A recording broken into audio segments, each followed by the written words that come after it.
નમસ્કાર, આપ જોઈ રહ્યા છો નેશન પ્લસ ન્યૂઝ. હું છું આપની સાથે હેતલ ભગત.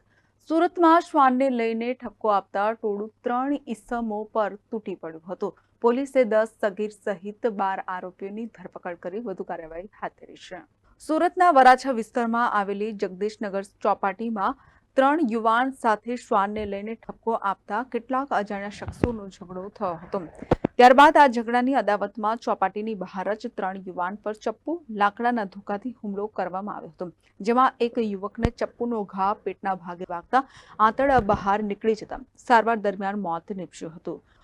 આ મામલે વરાછા પોલીસે હત્યાનો ગુનો નોંધીને વધુ તપાસ હાથ ધરી હતી. પોલીસે ગણતરીના કલાકોમાં જ 12 આરોપીઓને ઝડપી પાડ્યા છે, જેમાંથી 10 આરોપી સગીર છે જ્યારે 2 આરોપી યુવા છે. પોલીસે વિક્રમ ઉર્ફે વિકી સોલંકી અને ભીમ રાઠોડની ધરપકડ કરી વધુ કાર્યવાહી હાથ ધરી છે. Bureau report, nation plus news, Surat.